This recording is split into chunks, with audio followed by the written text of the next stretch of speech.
Well, it really started as a frustration that I felt as a hunter. You know, every time I went out in the woods, every step I took, coming and going from my stand or where I wanted to hunt, putting up stands, taking down stands, I knew I was making noise, little and big, that was really hurting my success. And that frustration grew. You know, I'm kind of a perfectionist and little things bother me because deep down I knew they bothered deer too. I really looked around and I saw a lot of other people. It just seemed like they'd accepted it, and it was just a part of the thing. You know, you make noise, you hope, you know, you don't scare a deer too bad, and that's just how it is. I just couldn't accept that because deep down I knew that wasn't correct. This really started out of this frustration and the search for something better, for a solution.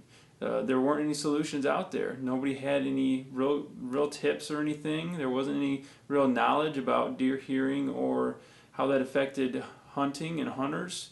I saw this huge problem and huge opportunity and thought, why don't I just fill it?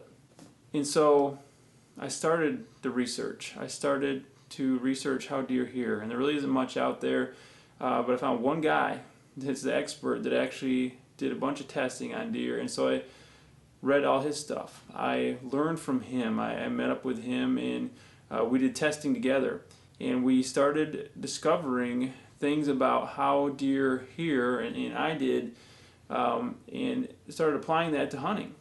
That's how it got started, was just this passion, this endless pursuit to try to figure out how can I get past the deer's last great defense of hearing. How can I not make these noises? And how does science fit into that? So this is a real and solid thing that I can apply. You need, and I needed to find out how to get past a deer's ears.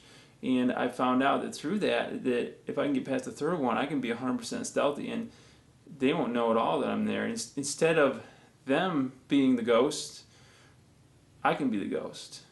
It allows for literally a new level of stealth, and it's a new advantage. Through that research and application of all that science and all the testing and all the physics and everything coming together is where Sound Barriers started. That's how we came to be, and that's what we're about, is applying that knowledge to how do we become better hunters with that and because of that, and how can we give that to others to help them.